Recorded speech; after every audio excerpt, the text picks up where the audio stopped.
What's he building in there? What the hell is he building in there? It had taken Enron 16 years to go from about 10 billion of assets to 65 billion of assets. It took him 24 days to go bankrupt. What the hell is he building in there?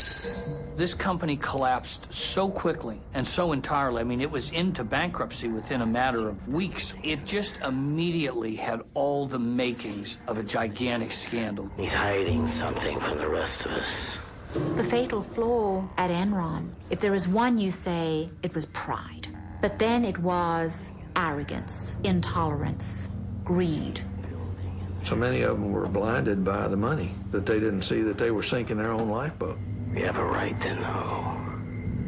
It just got hungrier and hungrier. Sooner or later, they were doomed to go off that cliff at 90 miles an hour. It's astounding that they got away with it for so long. In reality, Enron was a house of cards. What we didn't know is that the house of cards had been built over a pool of gasoline. It all sort of became smoke and mirrors.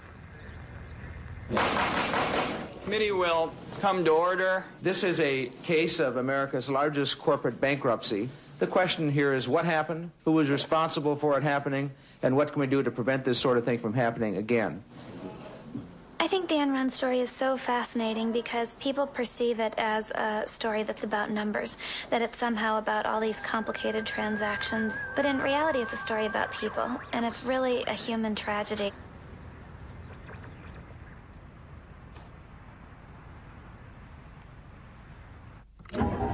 Mama may have, Papa may have, but God bless the child that's got his own, that's got his own.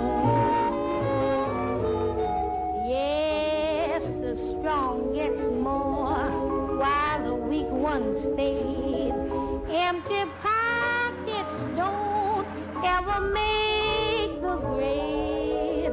Mama may have, Papa may have, but God bless the child that's got his own, that's got his own. Money, you got lots of friends crowding round the door. When you're gone and spending ends. On this date at 2:23 a.m., Sugarland Police discovered John C. Baxter located inside his vehicle with an apparent gunshot wound to the head. At this time, there has been a suicide note located. Sir, can you give us any indication whether this was related to Enron's bankruptcy? We do know that he was an Enron employee, but as far as any other indications of why he committed suicide, no, we do not.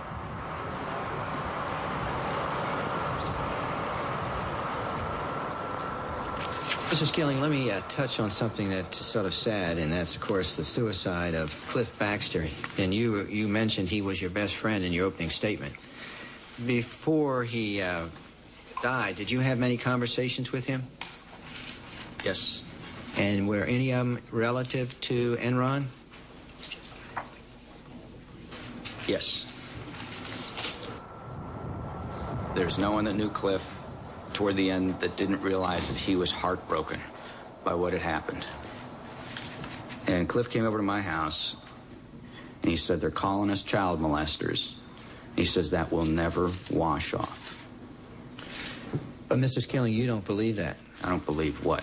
You don't believe that the press and everybody calling Cliff Baxter or yourself or anybody on the board of directors denigrating or tainting you, you don't think it's accurate. It's what you're saying to us here today. I do not believe, I did not do anything wrong that was not in the interest, and all the time that I worked for Enron Corporation, that was in the interest of the shareholders of the company. Ultimately, who was responsible for the downfall of Enron? Only a few years ago, Enron was the nation's 7th largest corporation, valued at almost $70 billion.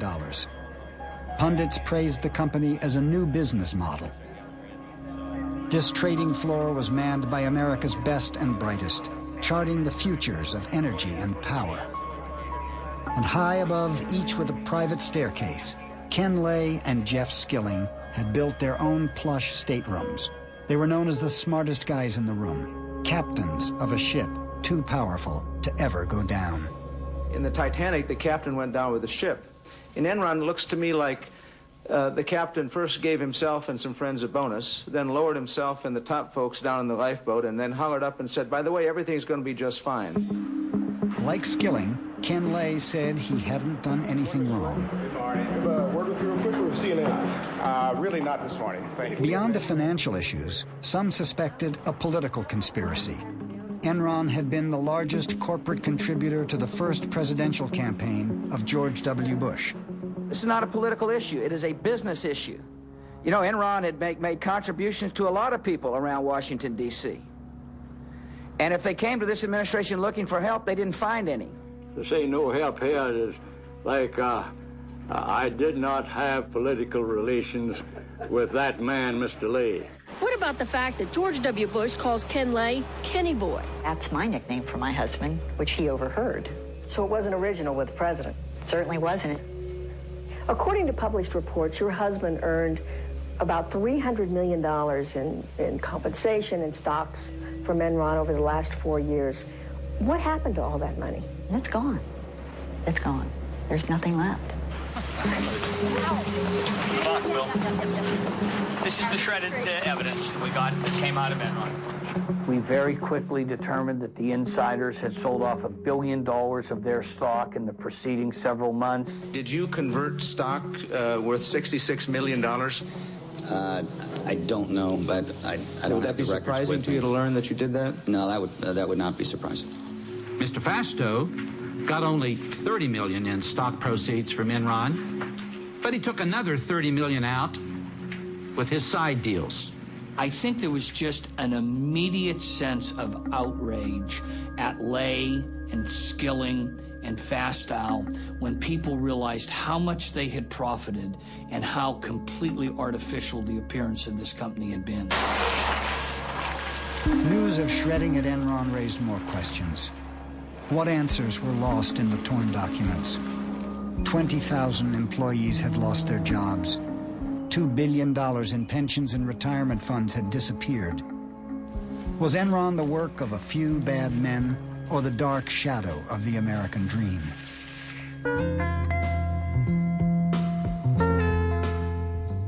Lay comes to the story of Enron from very humble roots.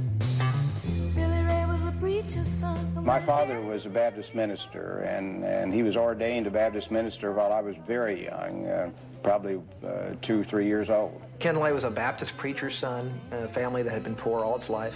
And he, throughout his life, worked several jobs as a kid, and clearly had in mind that things could be better, and wanted things to be better, and had a huge ambition to make wealth for himself.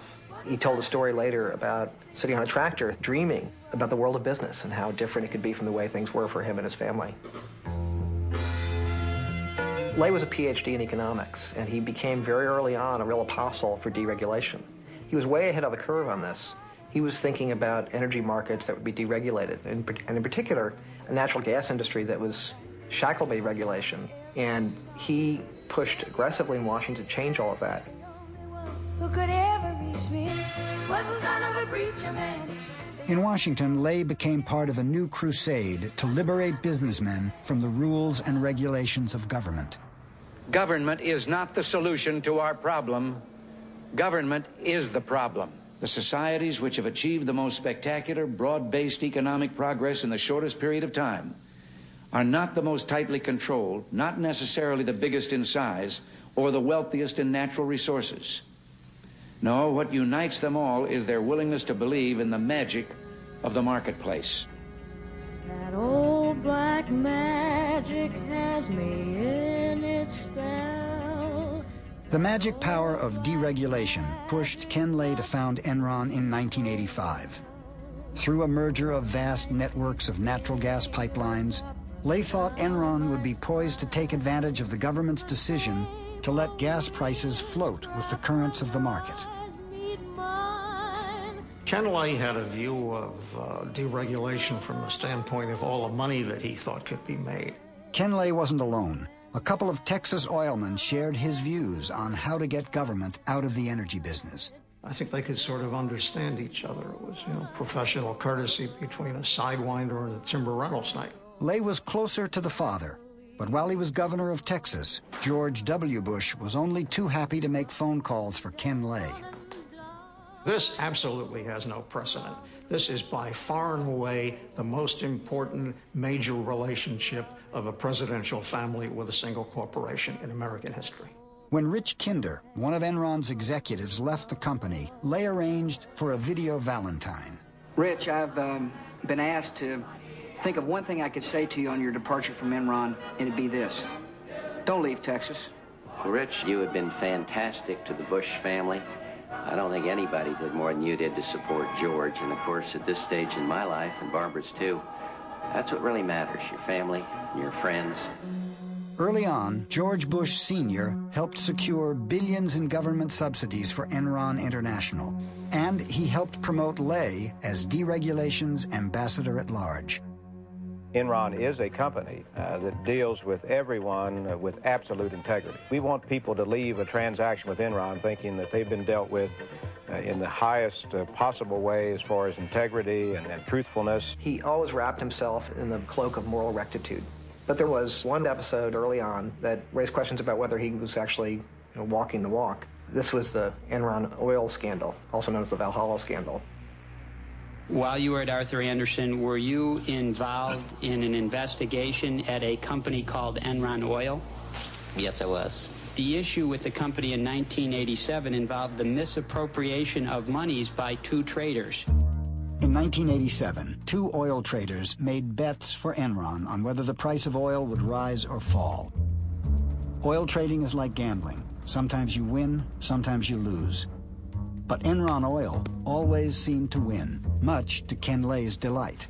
I tried to explain to Ken Lay the tremendous risk that you have in that market. You can lose 10 times your original investment. A veteran trader, Mike Muckleroy, was suspicious of Enron Oil's steady, high profits. Well, this oil trading business had profits that nobody could really understand, and in fact that many of Ken Lay's lieutenants questioned. They said this business can't be making this much money legitimately. Something weird is going on. Something weird was going on. The first hint came from an anonymous tip about the president of the company, Louis Bourget. Bourget had taken some $3+ million of corporate funds and put it in a personal account of his. There were offshore accounts, phony books, and a trail that led from the company's treasurer, Tom Mastroeni, to a mysterious Lebanese speculator no one could find, M. Yass. What name did you suspect that was? My ass, and M. Smart. I said, that's Maxwell Smart. I mean, these guys are playing games. Bourget and Mastroeni were summoned to Houston. First, they presented falsified bank records to Enron. Then they admitted they had diverted company profits to personal accounts. It was brought to the attention of the Enron board. Auditors were brought in as well to look at the whole thing.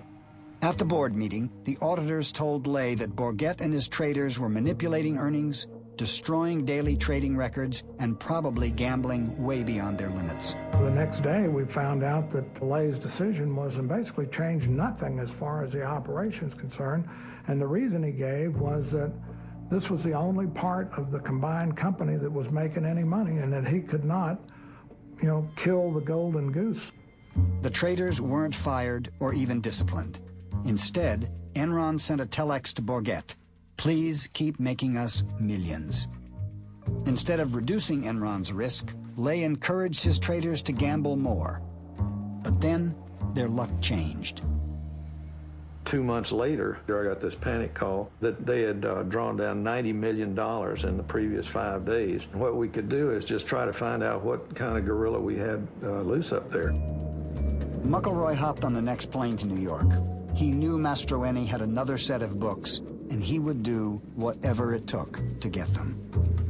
I basically stood over Tom, and I told him one of two things was going to happen. Either one of the trading partners that was crooked with Bourget, who was a German arms dealer, was going to kill him, or I was. I said, I'll track you down and find you no matter where you go, and sooner or later I'll get you. The next day, Mastroeni came in with the real books. The traders had gambled away all of Enron's reserves. By acting fast, McElroy bluffed the market and managed to save the company. After Valhalla, Ken Lay maintained that he had been shocked that the traders had gambled so recklessly, but Ken Lay had known all along about the risks that were taken. He had seen the reports warning him about the traders' behavior. Since the fall of Enron, Ken Lay has said he can't be responsible for things he didn't know about. Sounds like what he said about Valhalla. Do you believe that he didn't know?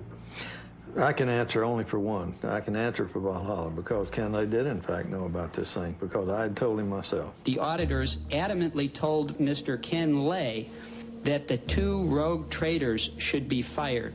Lay read the report and he read his budget and estimated how much the two rogue executives made, and if they were fired, what he could lose. My conclusion was that this guy is a guy who puts earnings before scruples rather than reacting to the dishonesty right in front of him. Mastroeni received a suspended sentence. Bourget was convicted of fraud and spent 1 year in jail. With his biggest moneymaker now behind bars, Ken Lay had a problem. Who could he find to make money for Enron?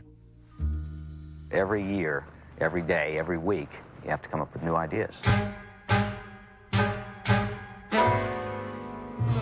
I'm going straight to the top. Whoa. Ken Lay saw in Jeff Skilling the guy who had the answer to what the future of the natural gas business was supposed to be.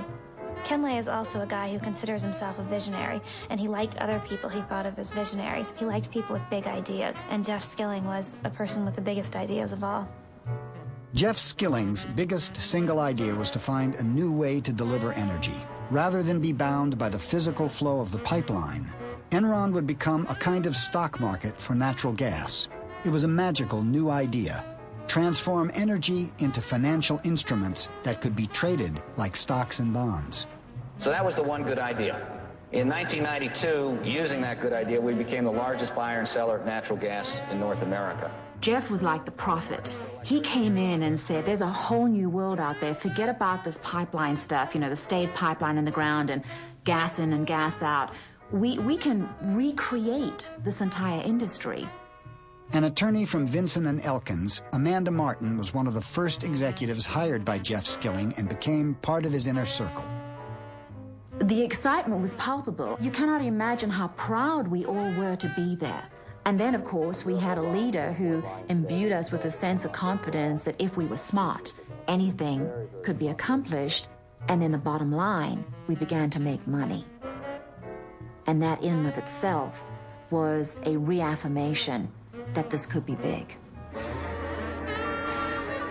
Skilling saw the opportunity to build an industry new and to start a business from scratch, but he had one specific condition that had to be met before he'd join Enron, and it was that he'd be allowed to use a certain kind of accounting known as mark-to-market.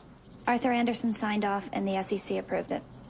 I remember walking in and going, what's going on? And Causey and everybody, I mean, everyone was so excited, and in came the champagne, and we'd got mark-to-market accounting treatment. And I often think about how clear my memory was about that event, and that was the beginning of a major cog in the downfall, ultimately, of Enron. Mark-to-market accounting allowed Enron to book potential future profits on the very day a deal was signed. No matter how little cash actually came in the door, to the outside world, Enron's profits could be whatever Enron said they were. Very subjective. And very, it left it open to manipulation. And they were saying that we're going to sell power out of this power plant in 10 years for X dollars per kilowatt.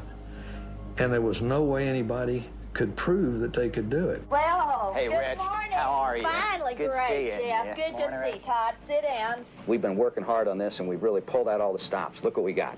Origination. We did $20 million last year. We think we can do $120 million this year. Trading. We did $10 million last year. We think we can do 64 this year. This is the key. We're going to move from mark-to-market accounting to something I call HFV, hypothetical future value accounting. Whoa! If we do that, we can add a gazillion dollars to the bottom line. Whoa, Jeff! All right, that sounds fantastic. Oh, Jeff, thank you.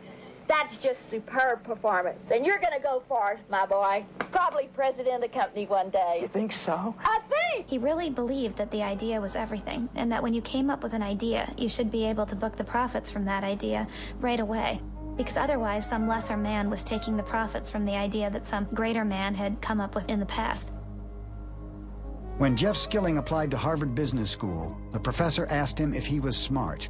He replied, "I'm fucking smart." One of his favorite books was The Selfish Gene, about the ways human nature is steered by greed and competition in the service of passing on our genes. At Enron, Skilling wanted to set free the basic instincts of survival of the fittest. Jeff had a very Darwinian view of how the world worked. He was famous for saying once in Enron's early years that money was the only thing that motivated people.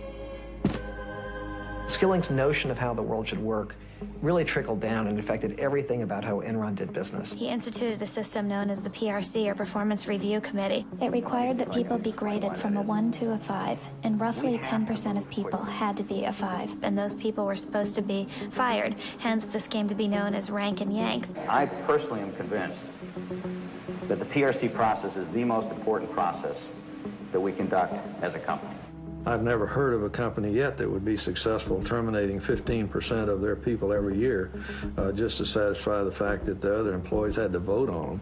And so when you're being evaluated by that group, you are getting direct communication from Ken and me about what the objectives of the company are and how you fit with those objectives. It was a brutal process. The ability for a 25-year-old to go in and to be reviewed and to be superior, and as a consequence, get a $5 million bonus. I don't think that's repeated in many places in corporate America.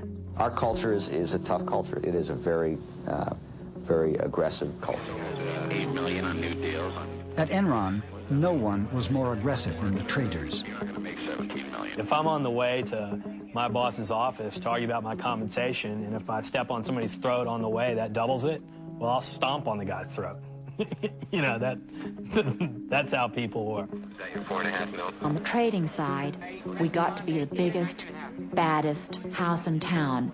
And by necessity, if you wanted to be in the market, you had to deal with Enron. Try to reconcile your big numbers here. Enron's traders were like the super powerful high school clique that even the principal doesn't dare to rein in. They had become the major engine of at least reported profits at the company. They took Jeff Skilling and Ken Lay's belief in free markets and turned it into an ideology. But they pitch it almost as a new economic religion. Enron Online will change the markets for many, many commodities. It is creating an open, transparent marketplace that replaces the dark, blind system that existed. It is real simple. You turn on your computer, and it's right there. That's our vision. We're trying to change the world.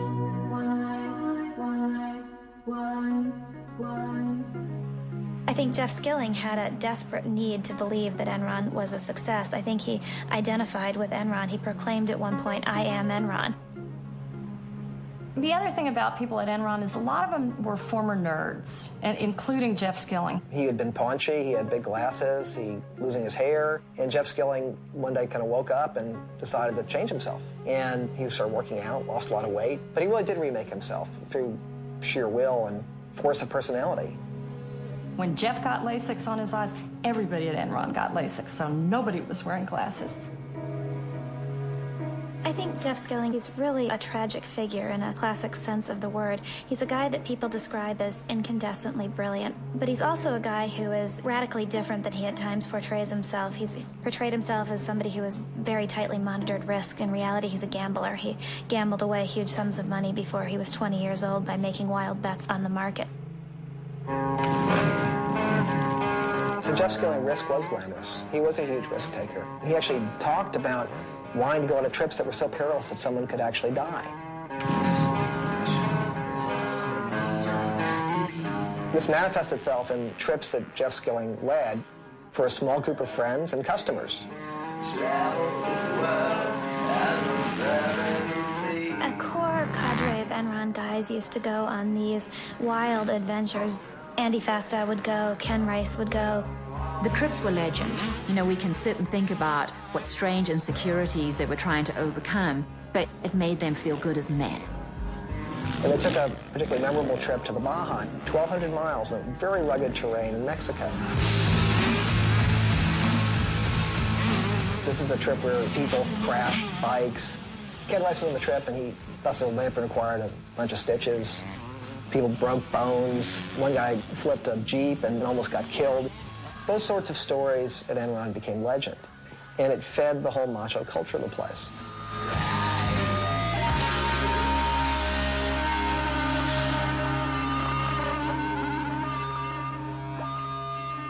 Jeff Skilling had a way of describing people that he liked. He said, I like guys with spikes. He liked somebody with something extreme about them. Ken Rice was one of the men with spikes, was the salesman of the group. Very amiable, fun, man's man, and was the guy out selling deals to energy companies. In the case of Cliff Baxter, the company's chief deal maker, he was extraordinarily talented at just doing a deal, but he was a manic depressive. Baxter was a very bright guy, very blunt, would tell Skilling whatever he thought, was closest to Skilling personally than anyone else at the company. There was a guy named Lou Pye, who was a key Skilling lieutenant, helped build the trading business in the early years, went on to run Enron's doomed effort called Enron Energy Services. What was the job of EES as you ran it? It was to sell energy services to end users, industrial end users. Lou Pye is the guy that Skilling tapped to run the EES business because this was so important to the company and to Skilling's future. He called Lou Pye my ICBM. And Lou Pye dispatched his enemies with incredible skill. And if that meant leaving bodies behind him, Skilling was certainly fine about that. Not feeling anything. Lou Pye was kind of a mysterious figure. He's kind of like the invisible CEO. For a while, he was located on the 7th floor, and there was this long office, and it was all glass and closed, and you would walk by there, and it was just almost all the time it was empty. Details didn't interest Lou Pye. Only two things seemed to motivate Pye: money and a peculiar fascination with strippers. Lou Pye lost all interest in running EES as soon as the numbers got high enough. I netted approximately $100 million. I don't know if that number's accurate, plus or minus 20 million. And he actually left Enron with more money than anybody, $250 million, because he sold all his stock in Enron after he got a divorce from his wife in order to marry his stripper girlfriend who had had his child. His exit from Enron was as mysterious as his presence there. Just sort of one day, we all learned that Lou Pye was no longer the CEO of EES. Though Lou Pye flew away from Enron with $250 million, the divisions he left behind lost a total of nearly $1 billion. But Enron managed to disguise that fact. Lou Pye became the second largest landowner in Colorado. It was the number. It was always making those numbers and looking, you know, to me, the real mythology is high school mythology, that, you know, you wanted to be the most popular guy on Wall Street and you were going to do whatever you had to do to stay there. And Jeff understood those rules better than I think anyone else.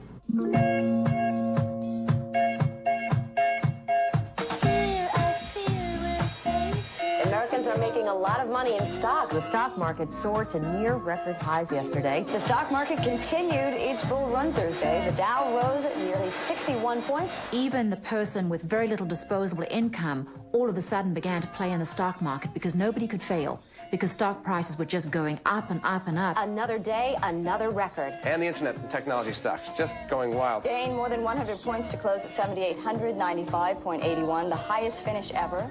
It was a time where we had the biggest bull market in the history of the world. Ken Lay was right there acting as a cheerleader. Obviously, our stock has been doing very well. I think there's a fairly good chance we could see this stock price double again over the next year to 18 months.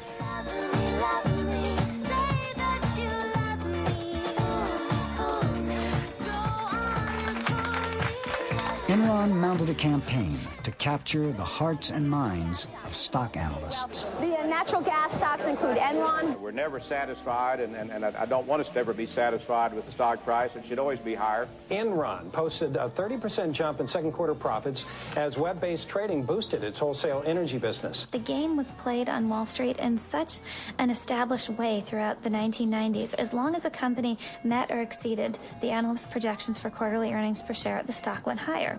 The game was called pump and dump. Top execs would push the stock price up and then cash in their multi-million-dollar options. People at Enron got paid in large part through stock. Everyone had a huge stake in seeing the stock price go up. And it was driven very clearly by the profits every single quarter. They're exceedingly conscious of that. Skilling was, and everyone else in the company was. They posted the stock price in the elevator. You were surrounded by the health of the company. What's the stock price doing? We were consumed by it. This company was fixated on its stock price and fixated on a massive public relations campaign to convince the investment community that they were new, different, innovative, almost heralding a new era of corporate enterprise. Come work for us. We encourage our people to do new things, try new things, experiment, step out. Begin by attracting the kind of people that are more comfortable in an environment of change. You know when you work for Enron, you're going to see the newest thinking. You're going to see the newest markets opening up. Enron Online, a fabulous, fabulous story. Probably put on. They were so good at their acting that they convinced corporate America that they were smarter than anyone else. Alan, with our sincere thanks and admiration, we are pleased and indeed honored to award you the Enron Prize for Distinguished Public Service. Power business continues to grow up 25%. They continued to sell the company as being a very stable place where it could predictably increase profits 10 to 15% a year. In fact, to get to those numbers, Enron was doing all sorts of questionable things, taking enormous risks. We like risk because you make money by taking risk.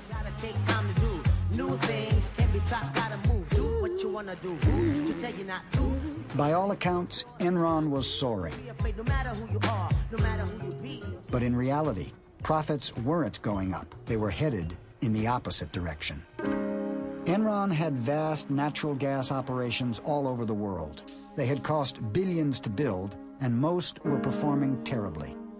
But in other places in the world, in India, great quarter and great year in India. Phase 1 of Dabhol is in operation, generating power. Phase 2 is financed and is under construction.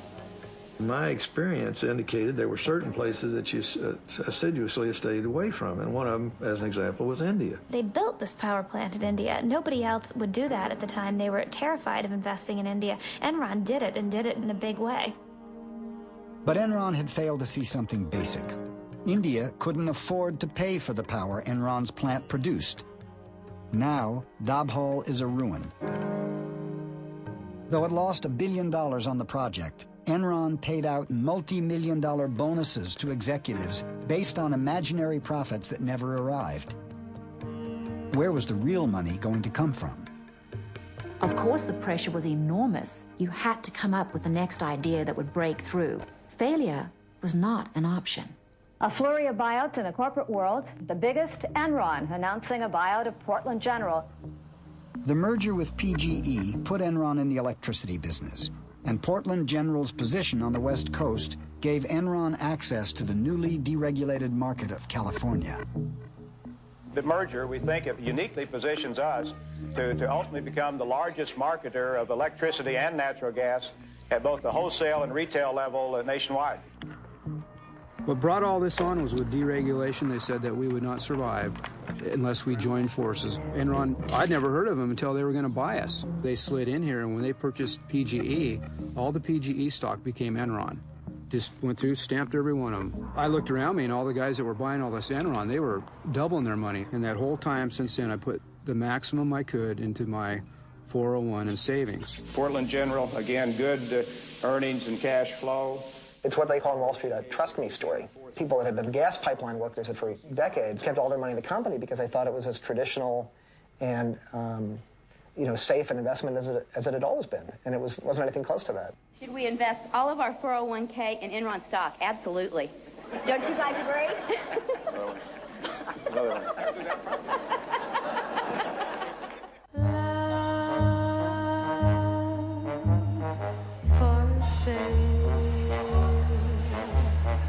Enron is a big winner today. One of the things that fascinated me was that almost all of the Wall Street analysts who covered Enron had buy ratings or strong buy ratings on the company's stock. Why were the analysts blinded to the company's deceit?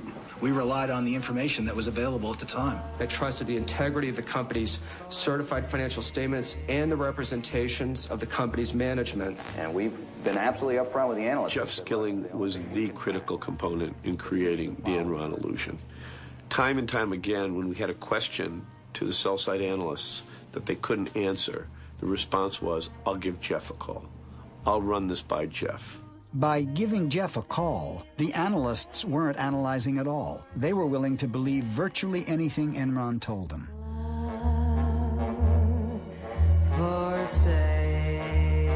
Most of the analysts right now have a target price on us from $100 to $115 a share. Any analyst who didn't buy the company line became an enemy of Enron.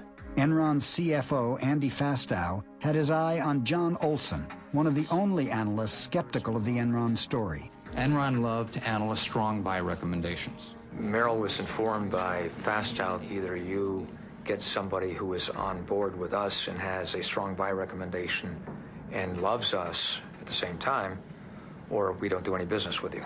I knew that my days were numbered. This is an abuse. Merrill Lynch fired John Olson. Soon after, Fastow rewarded the bank with 2 investment banking jobs worth $50 million. Analysts were routinely getting large bonuses from the investment banking departments to bring in investment banking deals. Once that happens, never was heard a discouraging word. While Enron's stock kept rising, its businesses kept losing money. Looking at the soaring stocks of the dot-coms, Skilling decided to take Enron into cyberspace. We're now in the process of seeing if we can create a bandwidth trading market. Enron is using its knowledge of trading gas to barter other forms of energy, even space on the information superhighway called bandwidth. Ken Rice has worked at Enron for 20 years. Enron has found a way to stay ahead of the curve. From 7 p.m. to 7 a.m., we're paying for bandwidth that we are not using. Why? Why? One of our themes around here is to always be asking why. Why something's done a certain way or why it's not done a different way. There's our market. Why can't we sell the bandwidth to other companies? Make it a commodity, like a pork belly.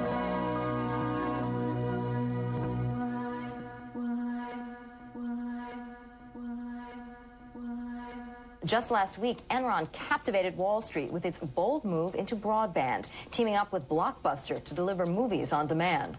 It was like being at a religious cult meeting. People started jumping up from their seats with their cell phones and their BlackBerries, running out to the halls to call their bosses.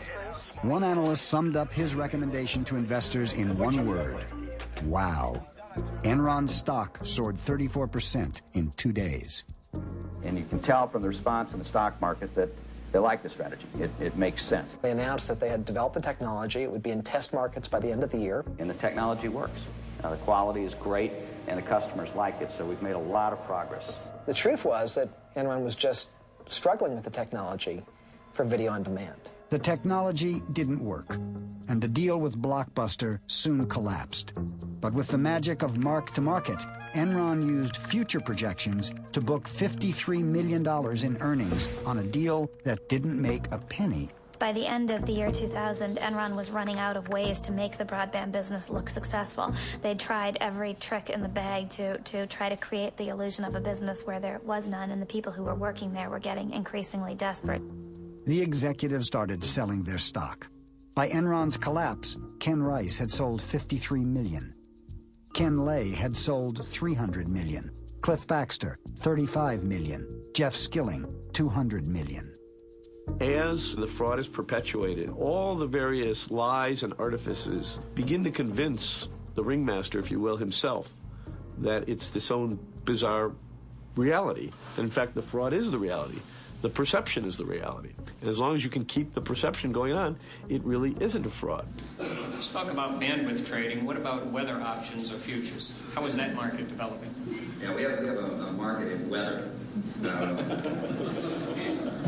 When Enron announced its latest plan to trade weather, people wondered whether it was good science or science fiction. Did the weather guys get punished here if the weather is wrong? I mean, they're predicting. Do you have any whip marks on your back there, Mike? Well, unfortunately, that's a good call. Jeff, as time went on, had a harder time admitting things were wrong.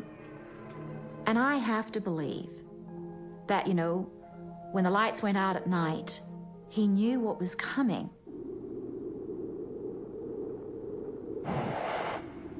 I would liken it to the Titanic when you've got a captain who's saying maintain full speed and they bump into a couple of icebergs and then they still keep full speed going.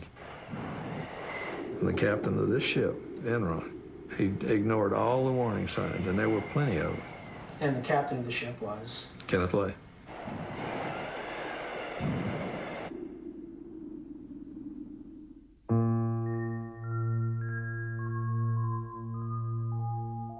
It was one of the bloodiest days in Wall Street history. Shares plummeted 31%. Tech stocks led Friday's fierce sell-off. This is really a great wake-up call. Millions of nervous investors following the huge drop on Friday. The Dow Jones... Enron was especially a big deal by the end of the year 2000 because by then most internet companies had already begun to fall and everybody on Wall Street was looking for the next big thing. And here you had Enron, which appeared to be this shining star of a new economy company. Its stock price went up 90% in the year 2000 and had gone up over 50% the year before that. It was an it stock on Wall Street, one of those companies that can seemingly do no wrong. We were the poster child for the new economy. We had this culture that had a lot of focus on reminding us how good we were. And as that culture emerged, then we get to Fortune magazine telling us we were the most innovative corporation in America. Then we really began to feel good about ourselves. Well, you all did it again. Enron was just recently chosen again for the 6th year in a row in the most admired company survey by Fortune magazine as the most innovative company in America. Well deserved. Well deserved. The sales pitch still sounded good, but one investor saw something in Enron's numbers that the stock analysts had missed. By and large, the analysts admitted to us in person it's a black box. You have to take it on faith. Who knows where the earnings come from? They just pop out, and all we know is they're always good. And I kept pointing out, well, yeah, isn't that the whole point of if it's a black box and it's there to fool you, the numbers are always going to be good until they're not. I'm not a beat reporter, so I would have had no reason to look at Enron, but Jim Chanos mentioned to me that I should take a closer look at Enron's financial statements, and it wasn't clear from Enron's financial statements that there was fraud here, but what was clear is that something didn't add up. In March 2001, Bethany McLean, a reporter with Fortune magazine, first raised questions about Enron's financial condition. She asked a simple question in the article that no one could seem to answer. How exactly does Enron make its money? You got very upset, didn't you? I very specifically remember the telephone conversation that I had with the Fortune reporter. She called up and started asking some very, very specific questions about accounting treatment on things. I am not an accountant, and I could not answer them. He became really, really agitated. He said that people who raised questions like this were just trying to throw rocks at the company, and that I was not ethical because I hadn't done enough homework. And if I had done enough homework, I would understand how off-base my questions were. Mr. Skilling, it appears as if you were trying to bully someone who was asking very basic questions about Enron. I said to her, I have got 6 minutes left before I have to be in a meeting, and I can't get into the details, and I'm not an accountant. And she said, well, that's fine, we're going to do the article anyway. And I said, if you do that, I personally think that's unethical. Yeah. And the next day, our chief financial officer and our chief accounting officer flew to New York at Enron's expense to sit down, not with the editors, but to sit down with the reporter on that story and help her understand the questions that she was asking. And the next day, we sat in the small, dark, windowless conference room for about 3 hours going through the various aspects of the company's business. And I'll never forget this. When the interview was over, the other two executives packed up their things and had left the room. And Andy Fastow turned around and looked at my editor and me and said, I don't care what you write about the company, just don't make me look bad. And Fastow had good reasons for not wanting to look bad. There were these partnerships that were run by Andy Fastow that were doing business with Enron, and these were disclosed in the company's financial statements, but I didn't mention them in the story I wrote because I thought, well, the accountants and the board of directors have said that this is okay, so I must be crazy to think there's anything wrong with this. The story I ran was actually pretty meek. The title was, "Is Enron Overpriced?" But in the end, I couldn't prove that it was anything more than an overvalued stock, and I was probably too naive to suspect that it was anything more than that. And was her article critical? Yes, it was. Fortune magazine article that's out, the headline is Enron stock overvalued? The gist of the article is that Enron is sort of a black box, which, sorry, it's true. I mean, it's just difficult for us to show people the specifics of how money flows through, particularly the wholesale business.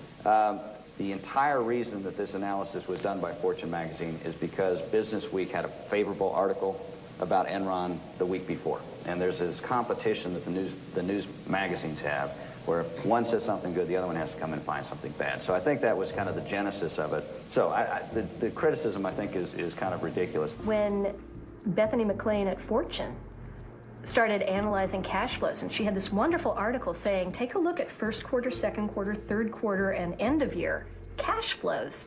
There's a reason she didn't invest in Enron, because the financials didn't make sense. But you have to be willing to say that the emperor doesn't have any clothes, and this emperor was pretty powerful.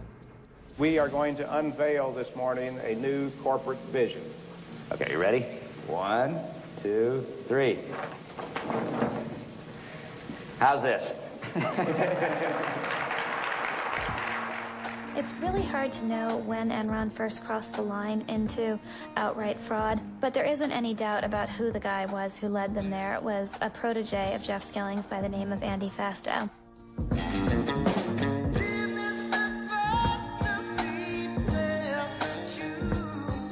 Andy Fastow was Enron's chief financial officer. His job was to cover up the fact that Enron was becoming a financial fantasy land. Enron essentially was losing money on a cash basis year after year, and yet it was reporting profits. So it was defying the laws of financial gravity, and the way it was doing it was with something called structured finance. And the maestro of all that at Enron was Andy Fastow. Andy was very young. He was hired by Jeff Skilling probably before he was even 30, and he idolized Jeff Skilling, and he certainly wanted to please the boss. To please the boss, Fastow had to figure out a way to keep the stock price up by hiding the fact that Enron was $30 billion in debt.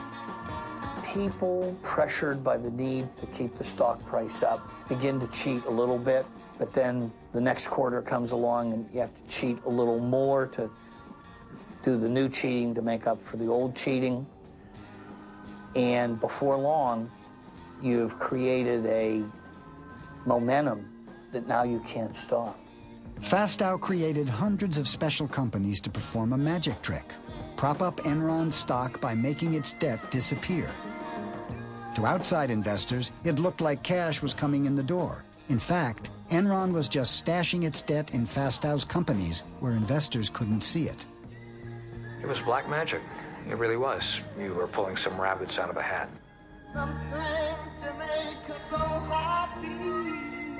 They could bury debt, they could bury losses. Many of the companies had exotic names: Jedi, Chuko, Raptors.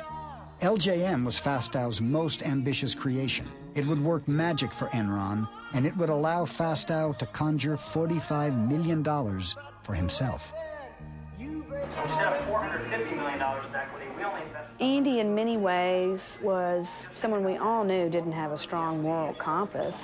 It's almost like Jeff Skilling said, okay, we're hitting some troubled times. Let's set up Andy so we can fill the earnings holes when we need to, knowing that Andy would probably skim a little bit off each transaction for himself. There's a body heat kind of angle to this, you know, where Skilling is Kathleen Turner and Andy is William Hurt.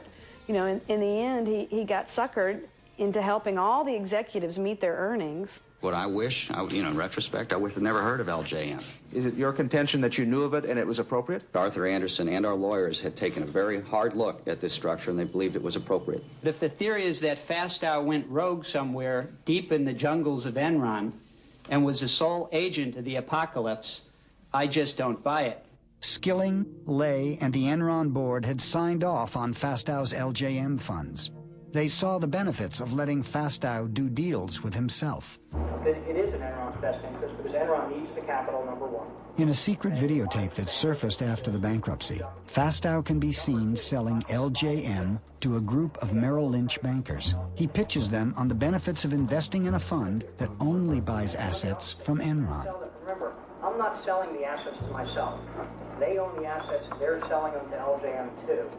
Fastow knew what kind of deal he was offering was Enron's CFO. He could guarantee profits for LJM. Yeah, I think this is an extraordinary opportunity. He has a sort of Cheshire cat grin on his face as he talks about all the ways that the fund is going to profit, and he talks about the informational advantages that he's going to have in his dual role as Enron's CFO and as the head of these funds. Special arrangement. There is never any question that I will be on both sides of the transaction. I will always be on the LJM side of the transaction. He was general partner of LJM while at the same time being CFO of Enron. Now, that's a whole nother ball of wax when you want to talk about that conflict of interest, because no human being should be put in a situation where every single transaction they decide whether they're looking after Enron's best interests or their limited partners, because this LJM partnership existed solely to do business with Enron. As you would expect, Andy is chief financial officer of Enron, is heavily banked, so to speak. And as a result, there are 5 or 6 of the name brand banks who have stepped up and said they'll commit to this. Commit they did, and why not? Fastow was letting them gamble with Enron's chips. Fastow was using Enron stock as collateral for a lot of these things. They were betting their own company on the transactions. With a prospect of returns that would exceed 2,000%, 96 individual bankers invested in LJM, and America's major banks put up as much as $25 million each. It's sort of a who's who of Wall Street. J.P. Morgan Chase, CS First Boston, Citibank, Merrill Lynch, Deutsche Bank. These are some of the premier investment banks in the world. It's hard for us to poke holes in this business. It's just amazing how skilled Enron and Andy Fastow were at working Wall Street, playing on Wall Street's greed in order to get money out of them. To quote Lenin, they were the investment bankers' useful idiots. As disturbing as Enron's own misconduct is the growing evidence that leading U.S. financial institutions not only took part in Enron's deceptive practices, but at times designed, advanced, and profited from them. The Enron fraud is the story of synergistic corruption. There are supposed to be checks and balances in the system. The lawyers are supposed to say no. The accountants are supposed to say no. The bankers are supposed to say no, but no one who was supposed to say no said no. They all took their share of the money from the fraud and put it in their pockets. Enron paid its advisors well. In 2001, the accounting firm Arthur Anderson received $1 million a week. Enron's law firm, Vinson & Elkins, did nearly as well.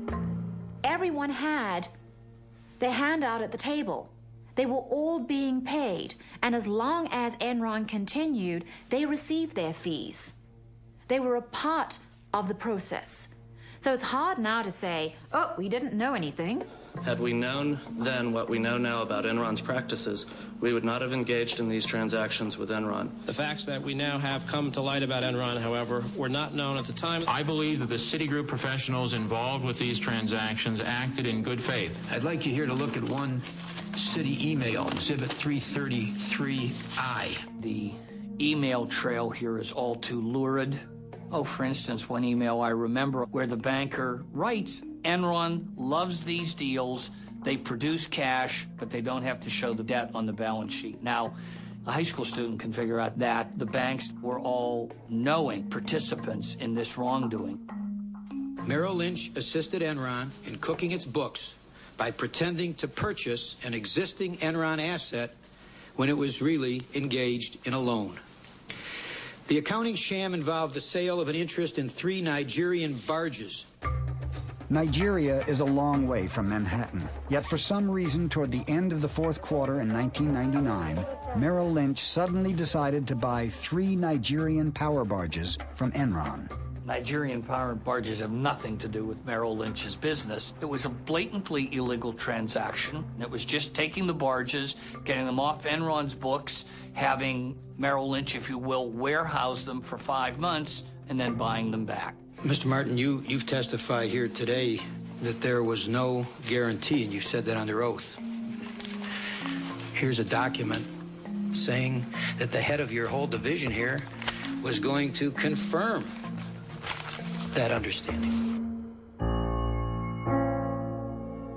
Over the year 2001, Skilling became increasingly despondent. He'd always been a moody guy, but people who knew him said he became just increasingly volatile, show up for work unshaven, looking blurry-eyed. And I think it was the battle of holding these two totally disjointed thoughts in his mind at the same time. One is Enron, a superstar company, and the other of feeling like it was all crumbling away. The first cracks in Skilling's public image appeared in a conference call with analysts in April 2001. And then Jeff Skilling took questions. And about midway through the session, there was a questioner who was sort of aggressively wondering out loud why it was that Enron, as a financial services company, in effect, could not release a balance sheet with its earnings statement like most financial institutions do. You're the only financial institution that can't produce a balance sheet or a cash flow statement with their earnings. Well, thank you very much. We appreciate it. Appreciate it. Asshole. And then quite audibly, you could hear Skilling say, asshole. And then he said, asshole. As I understand, you call him an asshole. And this just caused unbelievable amounts of consternation all across Wall Street because people thought a Fortune 500 CEO losing it like this, publicly calling an investor an asshole. If I could go back and redo things, I would not now have used the term that I used. Mark Palmer, Enron's chief PR guy, even ran a note up to Skilling telling him to apologize, and he just took the piece of paper and tucked it under the pile of papers on his desk. And afterwards, Enron's traders, who had erupted in cheers when Skilling called this guy an asshole, made him a sign. There was a play off Enron's motto, Ask Why, and the sign said, Ask Why, asshole. My personal feeling was that Jeff looked at the numbers, and he knew that we were in a massive hole. It was the only time, but I saw him truly, truly worried about keeping the stock price up. And he just kept saying to me, I don't know what hell I'm going to do. The broadband business was in complete meltdown. And there were all sorts of other problems that Jeff Skilling, as the company's chief operating officer, was wrestling with. In the middle of all of this, Ken Lay walks into Jeff Skilling's office holding up fabric swatches for the new G5 $45 million corporate jet he wanted to buy. And he said to Jeff, asked a very important question, which of these cabin configurations do you like best, Jeff? While Ken Lay was stressing over the corporate jet, EES was headed for a crash landing. Facing $500 million in losses, Lou Pye's top lieutenant, Tom White, wondered how EES could show a profit by the end of the quarter. One of the things that was always a strange occurrence at Enron was for weeks before a quarterly report, we would be under the impression that we weren't going to make our numbers. But then somehow miraculously, we always made the numbers and then some. But then a question was asked to Tom White, how is it that we made the numbers? And his answer was one word, California.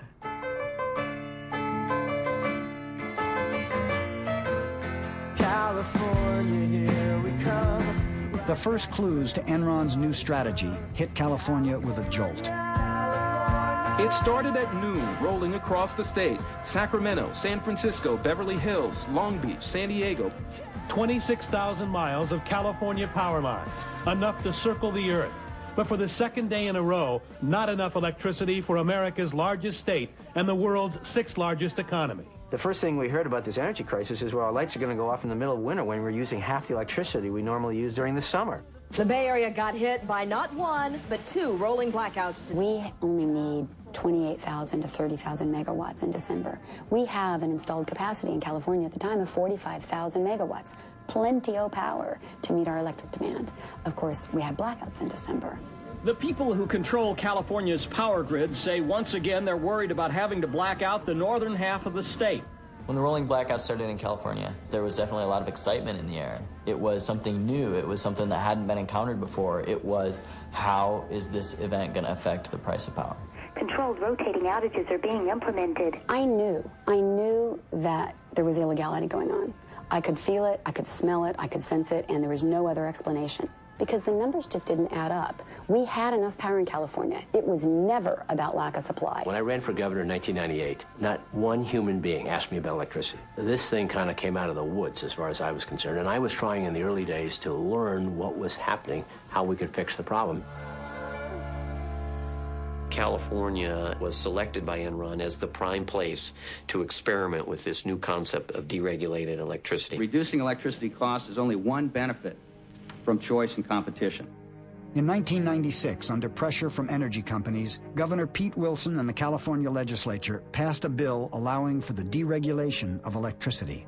I wasn't in the legislature in 1996, but I can tell you that there isn't a legislator alive that can tell you with any sophistication how a deregulated electricity market ought to work.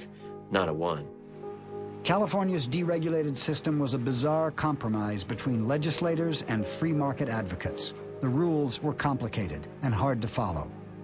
Inside Enron, California's system was little more than a joke. And once in place, Enron made sure that the joke would be on California. And I remember the conversation I'd had with Ken. At the end of it, he says, well, Dave, old buddy, let me just tell you, it doesn't matter really to us what kooky rules you Californians put in place. I got a bunch of really smart people down there who figure out how to make money anyhow. One of the smartest guys at Enron was Tim Belden, who ran the West Coast trading desk. Tim Belden was a fervent believer in the idea of free markets, and as such, he spent hours poring over the new rules for the deregulation of California's energy industry, looking for loopholes that Enron could exploit to make money. He found plenty. After the bankruptcy, a confidential memo surfaced revealing the names of Belden's strategies to game the California market. Wheel out, get shorty, fat boy.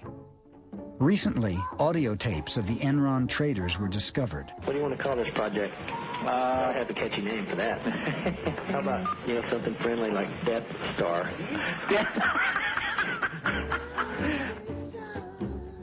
The tapes revealed Enron's contempt for any values except one, making money. Hey, John, it's Tim. The regulatory is all in a big concern about is we're wheeling power out of California. He just steals money from California to the tune of $1 million. Can you rephrase that? Okay. He arbitrages the California market to the tune of $1 million or $2 a day.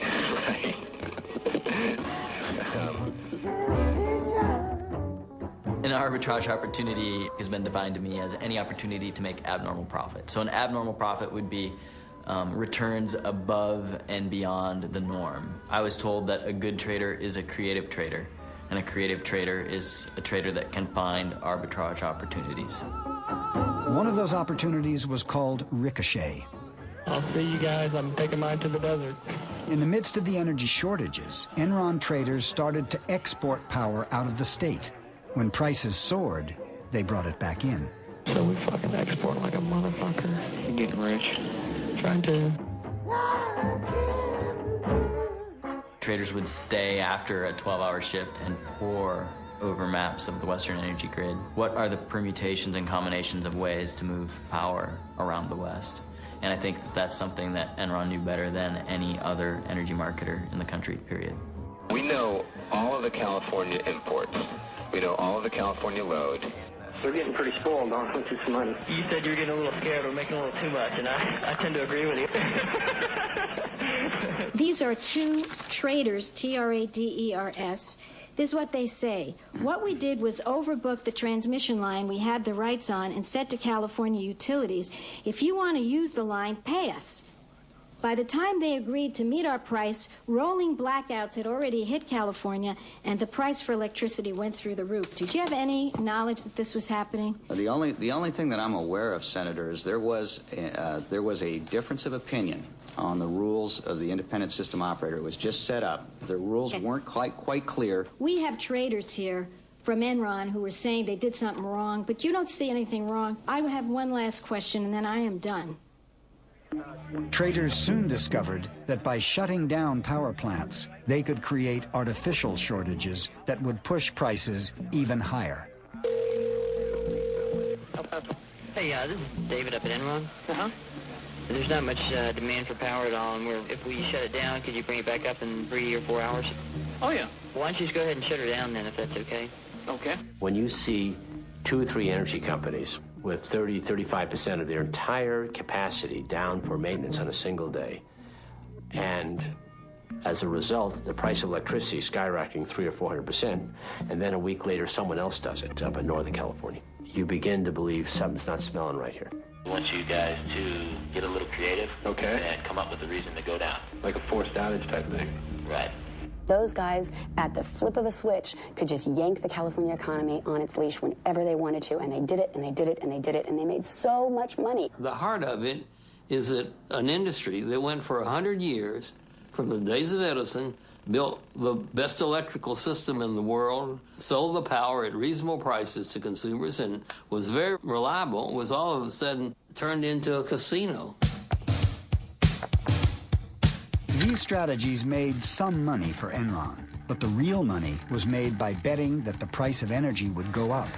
It did, and the West Coast traders made nearly $2 billion for Enron. There's nothing wrong with the capitalism. There's nothing wrong with the free enterprise. You can't treat electricity like you treat oranges. It's the lifeblood of society. It can't be stored. You can't turn these people loose and let them just have a, quote, free market, because a free market is goddamn expensive to customers.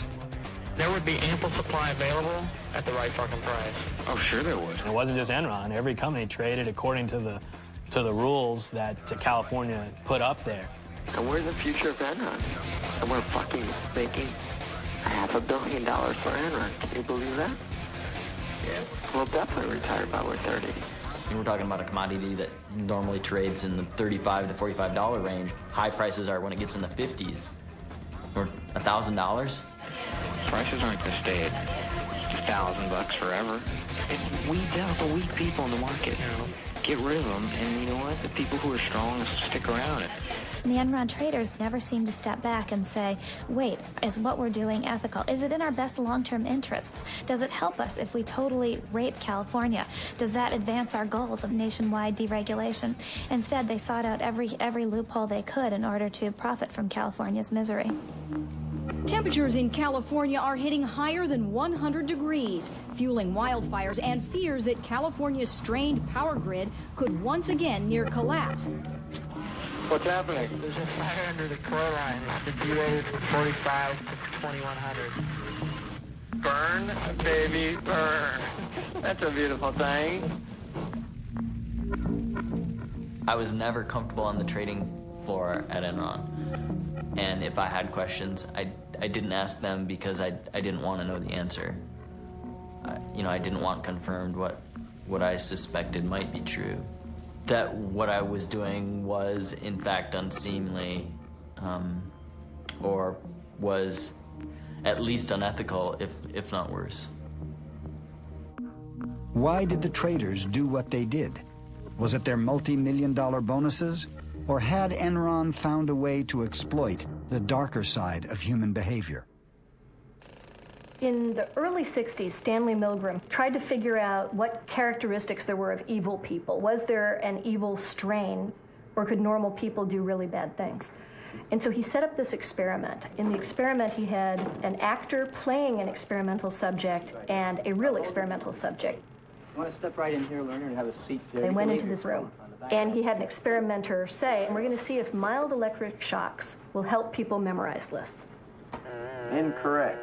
You'll now get a shock of 75 volts. Oh. Soft hair. He kind of did some yelling in there. The Milgram experiment has a lot to say about Enron, because I think people lost their sense of morality. Like Milgram, once you accepted the idea that behaving inhumanely was okay, you could do anything. And the shocks increased with the number of mistakes that they made. I can't stand the pain. Let me out of here. Can't stand it. I'm not going to kill that man there. The subject, the real subject, is begging the scientist-looking person to stop too, and the scientist only says, the experiment requires that you continue. Please continue. Go on, please. You accept all the responsibility? The responsibility is mine, correct. Please go on. In a way, Skilling was almost like the guy telling those people below him that it was okay to up the power. 420 volts. California's electric utilities may have to pull the plug on millions of customers. It's the fucking coolest thing I've done in a long time. Yeah. Holy fuck, yeah. You gotta love the West. Oh. 435 volts. During the height of Wednesday's blackout, fire crews had to free people trapped in elevators. Oh, the money you guys stole from those poor grandmothers of California?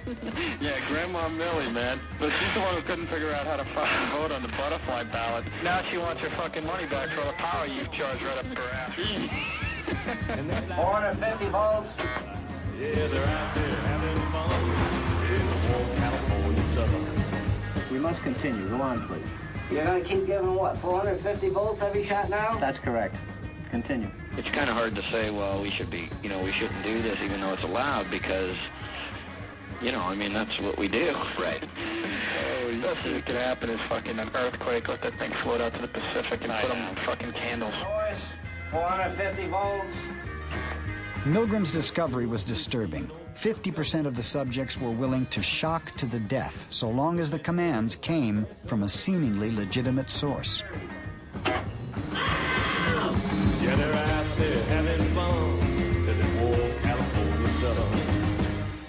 Tonight I'm declaring a state of emergency in California to give the state the authority and the resources to keep the lights on in California. The governor, who's been basically capitulating to the demands of the energy companies and the utility companies, needs to put his foot down. We wanted the governor to send in the state police or the National Guard to seize control of the power plants and put them back online. And I thought we didn't have to take over every plant. We really only had to take over one, because then they would know he meant it. I'm going to get the $9 billion back that Enron, Dynergy, and Reliant stole from us and get it back to you.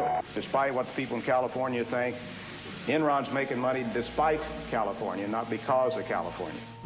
The year-long energy crisis would cost the state of California $30 billion. The markets in California are the most regulated markets in North America today. And that's what's causing the problem. California is never deregulated. Enron buy stock today. We are doing the right thing. You're the good guys. We are the good guys. We are on the side of angels. Oh, I can't help myself. You know what the difference is between the state of California and the Titanic? And this is being webcast. I know I'm going to regret this. At least when the Titanic went down, the lights were on.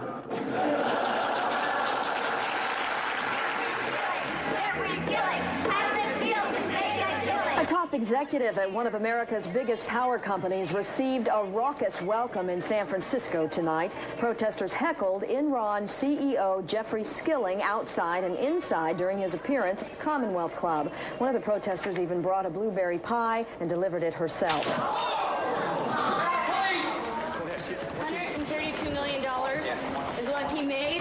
We have a 50% hike in utility rates. Consumers in California are angry, and they should be. And if we had anything to do with this, then we are the stupidest people in the world. I work for an organization. Every day people call saying they can't pay their electricity bill.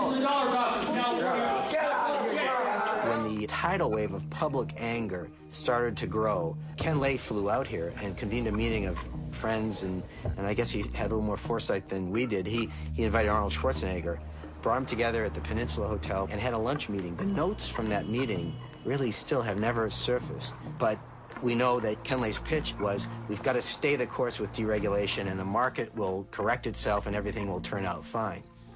Now, at the time, we didn't understand really why he was so concerned, but now we do. The fact is that Ken Lay was out here because he understood that Enron itself was a house of cards, and if deregulation were to collapse, that Enron itself would collapse. But Ken Lay had a trump card. In the midst of the energy crisis, his friend George W. Bush became president. I, George Walker Bush, do solemnly swear. I, George Walker Bush, do solemnly swear. Ken Lay's going to be Secretary of Energy? Get out of here. No. How great would that be for all the players in the market? It'd be great. I'd love to see Ken Lay be Secretary of Energy. Ken Lay did have easy access to the Bush administration. On April 17th, he met with Vice President Dick Cheney and strongly argued against the imposition of federal price caps in California. We're doing everything we can to help in California on a short-term basis. There's not a lot you can do. You can't manufacture kilowatts in the West Wing of the White House. We're fighting with both hands tied behind our back. We no longer have the power to stop this. If the federal government doesn't help us, we're a dead duck. At the time, Gray Davis was a likely candidate to run for president. Ken Lay knew that might give his friend George Bush a political reason to oppose California's appeals for federal price controls. They know full well my administration's belief that price controls will not solve the problem. His view was that the federal government really shouldn't get involved. This is California's problem. And I'm saying, with all due respect, Mr. President, our law said the federal government regulates this. So it is your problem. And you make appointments to the Federal Energy Regulatory Commission. So we had a polite but spirited discussion on that. And he says, I just can't be of help to you on that. As I said from the very beginning of my administration, we'll work to help California in any way we can. And the best way we can is to be good citizens. FERC, the federal agency which regulates energy in America, refused to intervene.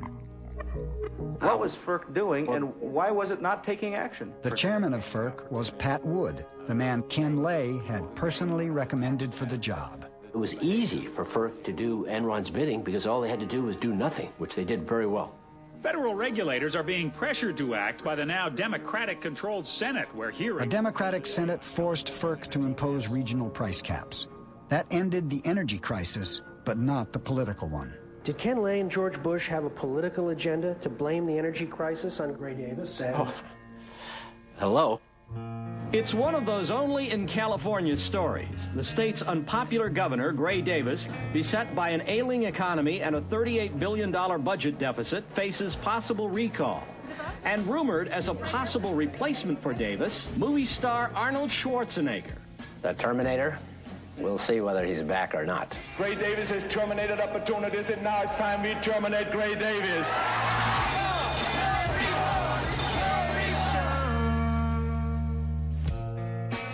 Could I predict a phony energy crisis as a result of deregulation? Yes. Could I predict that Arnold Schwarzenegger would be our governor as a result of deregulation?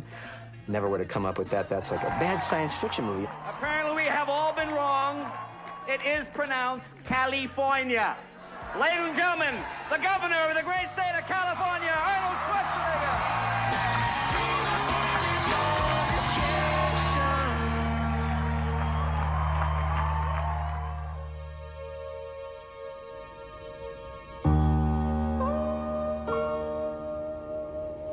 We could just hear rumbles all the way up and down Main Street here and all throughout the city that things were very difficult at Enron. One guy who a year before had come to me and said, I'm working for Enron, I was very excited, but within a year was waking up every night with nightmares. I've got no life left, and I feel like I'm being consumed by this company. As doubts began to surface about the company and the erratic behavior of its CEO, Enron's stock began to fall. I remember one of the most poignant meetings I'd ever had with Jeff. I had left Enron, and I had come over to talk about whether or not I would return to Enron. I said, Jeff, you've got a real problem. The traders, they will cut your throat if they think it will get them to the trough sooner. Jeff was silent. And he looked out the window, and he looked back at me and he said, yeah, Amanda, you're most likely right. By the end, the traders ran Enron. You know, the inmates had taken over the asylum. All through the summer, the stock continued to decline. There was a buzz that a major announcement was going to take place, but we all thought that Ken Lay was leaving Enron and that he had been asked by the Bush administration to join his administration. But that wasn't the case at all. It was Jeff Skilling announcing that he was stepping down as a CEO, and that took everyone by surprise. No one could believe that. CEOs generally don't just resign out of the blue without a well-orchestrated PR campaign beforehand to pave the way so there's no disruption, there's no questions, there's no front-page stories, which of course is exactly what happened. It was at that point that I knew the architect of the disaster knows that it's crumbling and the rat is leaving the sinking ship. 2 days later, I met with him and Ken Lay, as I had informed the company that I was going to downgrade the stock on Skilling's resignation. I asked Jeff Skilling, are there any more shoes to drop? Had we seen the worst of it? And I was concerned about the energy crisis that was occurring in California. Well, Skilling convinced me that it was for personal reasons. I left his meeting feeling sort of emotional because of the concern that he seemed to be showing about the relationship he had with his family. He appeared to be distraught. And I remember saying to an investor, if he's not telling the truth, then it's a good thing he quit his day job because he needs to go to Hollywood. I left Enron on August 14th, 2001 for personal reasons. Mr. Skilling, a massive earthquake struck Enron right after your departure. And people in far inferior positions to you could see cracks in the walls, feel the tremors, feel the windows rattling. And you want us to believe that you sat there in your office and and had no clue that this place was about to collapse. On the day I left, on August 14th, 2001, I believe the company was in strong financial condition. I think he was smart enough, and he didn't even have to be that smart. He had seen documents that I think predicted the future.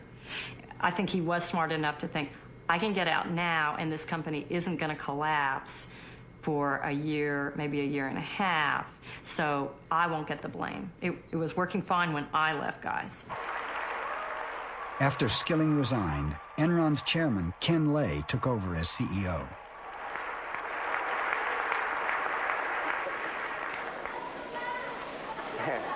Boy, I didn't expect that. But thank you. Thank you very much. Well, I'm delighted to be back. I'm sorry Jeff did resign. It was a stunning announcement that he was stepping down as a CEO. And I think the flags started going up at that point for everybody. We are facing a number of challenges, but we're managing them. Indeed, I think the worst of that's behind us, and the business is doing great. We're not the only stock that's decreased in value this year. It's just that we've been hit a little harder than many others. If a few of these other problems disappear, like California, like India, I think the worst is over, and I'm excited. August 14th, 2001, Jeff Skilling abruptly resigns. And that made me angry. It made loads of employees angry.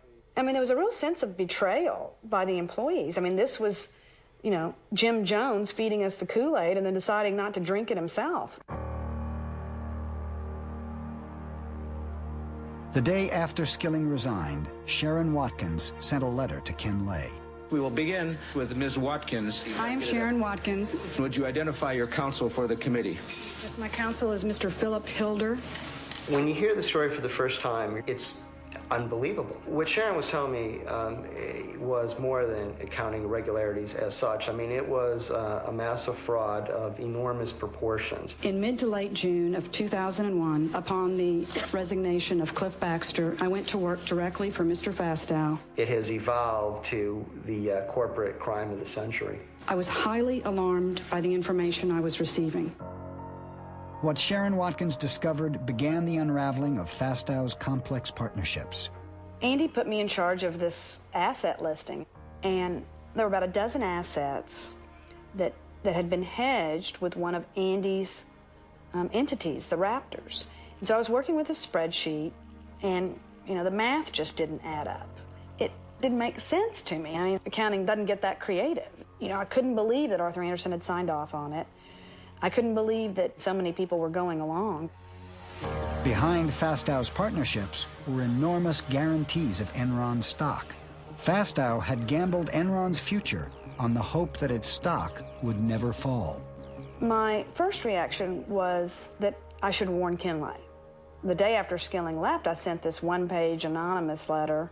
But within a week, I was meeting with Ken Lay. I'd identified myself. in the hopes of really making my point that Enron needed to address this situation. I mean, companies rarely get away with cooking the books, but when they do survive, it's when they come clean, not when they're exposed from the outside. Ms. Watkins, I went... Ms. Watkins did not talk to me, Senator. Well, Ms. Watkins said Clifford Baxter told her that he met with you repeatedly to express his concern. Cliff and Andy they didn't like each other. They had a very strained personal relationship, and Cliff's issue had nothing to do with the appropriateness or inappropriateness of the transaction. I'd mentioned Cliff Baxter in these memos. And I remember I made the comment to him, well, you're one of the good guys. You know, you were one of the people fighting against this, and it'll be all right. And he said, oh, I don't think it's going to be all right for any of us involved in this. When I started working on the book with Sharon, I was interested in writing about a whistleblower. People don't really appreciate what she did and the bravery that it took in that company. Andy Fastow would not have put his hands in the Enron candy jar without an explicit or implicit approval to do so by Mr. Skilling. I can't for the life of me see what basis she would have for suggesting that I would know some of that. I mean, how would she know that? And I don't see that it's at all inconsistent that there would be some things I don't know if some people purposely kept me from knowing some things. I felt like I was one lone voice within Enron saying, look, we've committed horrible fraud. And of course, all hell broke loose. Within 6 short weeks, Enron was spinning out of control. Probably in more normal circumstances, I would have had a few more words to say about September the 11th. Just like America's under attack by terrorism, I think we're under attack. And of course, now we've got the SEC inquiry, informal inquiry. The SEC launched an investigation when the Wall Street Journal published articles revealing Fastow's murky deals. Enron announced massive financial restatements. Investors began to worry that billions in mark-to-market profits were really losses. As you can, of course, see, the underlying fundamentals of our businesses are very strong. Indeed, the strongest they've ever been. But regrettably, that's not what Wall Street is focusing on, and I doubt that's what you're focusing on. This inquiry will take a lot of time on the part of our accountants and lawyers and others, but it will finally put these issues to rest. At the very moment Ken Lay was talking to employees, only a few blocks away, Enron's accounting firm, Arthur Andersen, had begun destroying its Enron files. On October 23rd, Andersen shredded more than 1 ton of paper. Despite the rumors, despite the speculation, the company is doing well, both financially and operationally. He was making all kinds of statements, reassuring employees, and not just employees, reassuring investors. We have no accounting irregularities. The company's in the best shape it's ever been in. Now, from the standpoint of Enron stock, we're going to bring it back. We're going to bring it back. All right, we're down to questions. And I've got a few up here. I would like to know if you are on crack. If so, that would explain a lot. If not, you may want to start because it's going to be a long time before we trust you again. Certainly wasn't clear to anyone at Enron, much less anyone outside of Enron. It wasn't really clear what was going on or what was going to happen. I know this is there's a lot of speculation about Andy's involvement. I and the board are also sure that Andy has operated in the most ethical and appropriate manner possible. The next day, Andy Fastow was fired when the Enron board discovered that he had made more than $45 million from his LJN partnerships. Question, Mr. Fastow, is how could you believe that your actions were in any way consistent with your fiduciary duties to Enron and its shareholders or with common sense notions of corporate ethics and propriety? How do you answer, sir? Mr. Chairman, on the advice of my counsel, I respectfully decline to answer the questions based on the protection afforded me under the United States Constitution. Andy, in many ways, I think he was set up as the fall guy. All of the Enron executives were saying, there's your man, Andy Fastow, he's the crook. You know, he's the one that stole from Enron, stole from LJM. He's the one that cooked the books. Go after him. I've thought about this and thought about this, and it couldn't have just been a few executives at Enron that made this happen. If you think of the banks involved, Chase, Morgan, Citibank, the billions in loans, Arthur Anderson. What about Vincent and Elkins, the lawyers that represented us? There had to have been complicity across the board because it was all too easy. All too easy. The Enron collapse was an enormous tragedy. This is a company that had over 30,000 employees, and clearly in a company that size, you have a lot of senior officers that have a lot of authority in which you place enormous trust. Clearly in this case, there was at least one, Andy Fastow, that betrayed that trust. To the extent that I did not know what he was doing, that he obviously didn't share with me what he was doing, then indeed I cannot take responsibility for what he did. I never heard him say I take responsibility for a thing. Sounded to me like the wonderful movie Chicago. I was reminded of the puppet strings and the dancers and the tap dancing and pointing at the gun, the gun, the gun. I mean, everybody's in step but Johnny. I continue to grieve, as does my family, over the loss of the company. Linda and I saw our net worth reduced from several $100 million down to something less than $20 million on a net worth basis. And of course, as you said, about $1 million or less in liquidity. I don't know whether I'd be rather be shot as a crook or as an idiot. I believe the only venue for me is the ride of broken dreams. Oh, you mean the Enron ride? Let's go. Enron hit the national psyche. It hit it as sort of the time-tested lesson, and that is if it looks too good to be true, sometimes it is. We're all going to be rich! We broke even!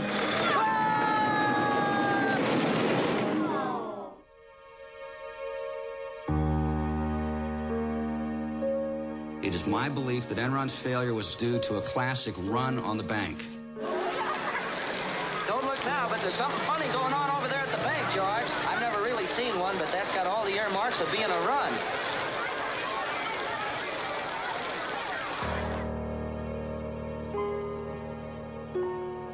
On December 2nd, 2001, less than 4 months after Skilling's resignation, Enron declared bankruptcy. I remember it was just a strange kind of a surreal day. We learned around 9:30 about the bankruptcy and that we were all being let go. We all felt like we were on the Titanic and the last lifeboats had long gone and we were just now on the sinking ship. We had 30 minutes to leave the building, and at that point it was no longer like being on the Titanic. It was kind of like being on the Lusitania. The torpedo had hit, and there's 20 minutes to get out. There was a lot of disbelief. Very few of the rank and file people ever dreamed that Enron would actually go bankrupt. And then all of a sudden, it was like a ghost town. I can remember going into the old building on certain floors late in the afternoon or evening, and it was scary. There'd be like papers blowing around and nobody there, and it was very eerie.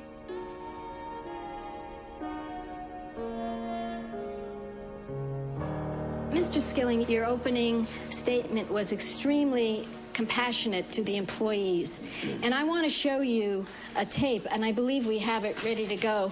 Listen to this. Should we invest all of our 401k in Enron stock? Absolutely. Don't you guys agree? Why is it that you had begun unloading your stock pretty heavily before that date, and yet led the employees to think they should keep buying stock? Mr. Senator, I have been a major shareholder in Enron Corporation, and you can take the videotape to mean what you want it to mean. I was a supporter of Enron Corporation. You know what happened to those people. They lost everything. I feel terrible. about what happened to the employees.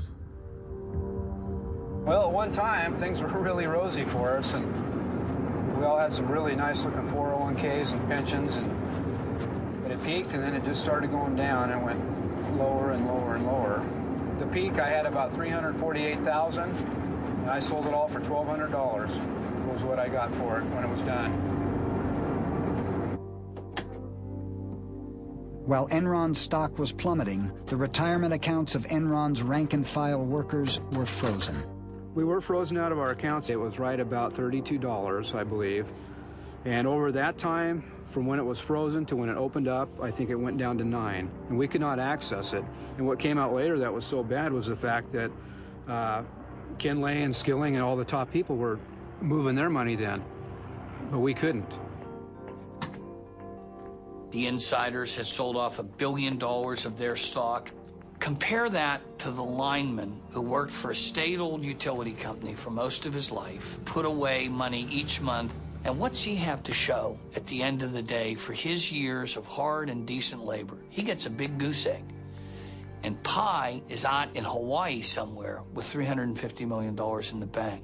That's wrong.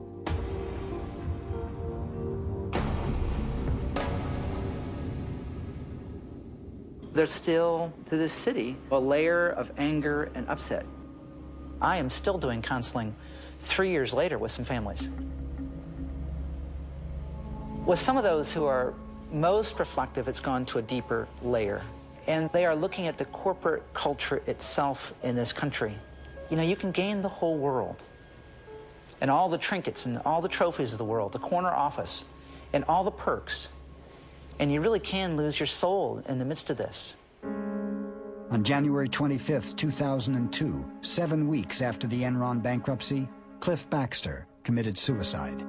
With the media hounding him because he was mentioned in my memos, and the fact that he had been sued civilly because he'd cashed in for about $30 million worth of stock, I guess it all came crashing down on him. I think Cliff's suicide note tells it all. You know, where there was once great pride, now there is none. It's very hard for me to talk about Cliff. We were very close for many years. And he was a wonderful, wonderful man. But a lot of who Cliff was tied up in how he had succeeded at Enron. It is hard to look at your life's work and say, it's failed. But you have to take a long, cold look at yourself and say, who was I? Who did I become? And realize that you may have seen your shadow. Andy Fastow pled guilty to conspiracy to commit wire fraud. He agreed to forfeit $23 million in assets. His sentence was reduced to 10 years in exchange for testifying against other Enron executives. Why Enron? Why not WorldCom or Tyco or Global Crossings? Ultimately, in Enron, the fatal flaw was the sense that brains and wiliness could outthink the way that the system eventually will work. In 2004, Jeff Skilling was indicted for insider trading and conspiracy to defraud investors. Pleading innocent, he paid his attorneys a retainer of $23 million to defend him. Enron should not be viewed as an aberration, something that can't happen anywhere else, because it's all about the rationalization that you're not doing anything wrong. We've involved Arthur Andersen, we've involved the lawyers, the bankers know what we're doing. There's a sense, the diffusion of responsibility. Everyone was on the bandwagon, and it can happen again. Enron's accounting firm, Arthur Andersen, was convicted of obstructing justice. With its reputation for honesty destroyed, America's oldest accounting firm fell along with Enron, and 29,000 people lost their jobs. Enron shareholders are suing Enron and its banks for $20 billion. Ken Lay was also indicted for conspiracy to commit fraud. His attorney maintains that no one has been hurt more by the Enron bankruptcy than Ken Lay. Guys have all ready to show up this morning. With today's arrest of Ken Lay, the top echelon at Enron has now been called to account for their crimes. Mr. Ray, you have anything to say, sir? A little later, Dale. Looking at Enron is like looking at the flip side of so much possibility, because like most things that end terribly, it didn't start out that way. It started with a lot of people who thought they were changing the world, and over time they became victims of their own hubris, victims of their own greed, and so it's like taking so much promise and possibility and looking at it in a mirror and seeing the flip side reflected back at you. I think the larger lesson was what Enron asked of its employees, which was ask why. And, you know, I didn't ask myself why enough. I didn't ask managers why enough. I didn't ask my colleagues why enough.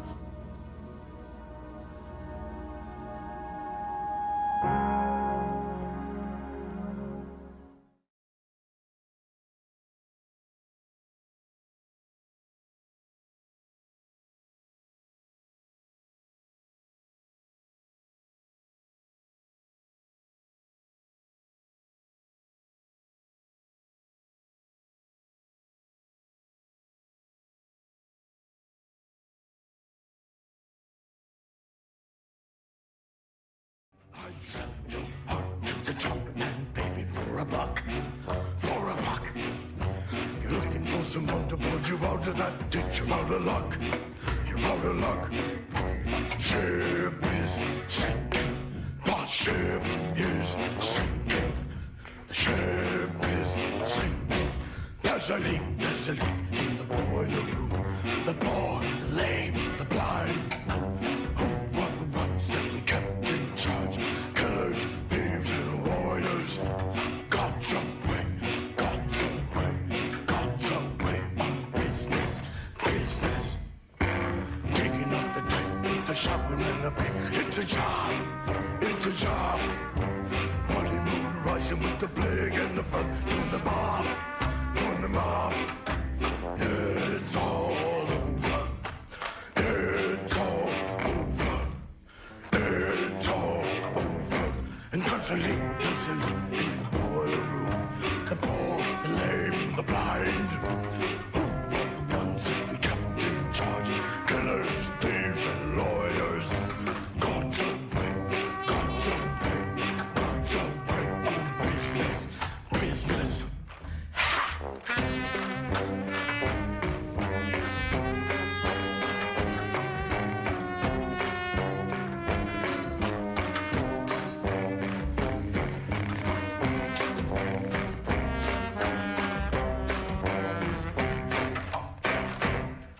Goddamn, there's always such a big temptation to be good, to be good. There's always be cheddar in the mousetrap, baby. It's a deal, it's a deal. God's away, God's away, God's away on business, business. God's away, God's away, God's away on business, business. I narrow my eyes like a coin slot, baby. Let her ring, let her ring. God's away, God's away, God's away on business. God's away, God's away,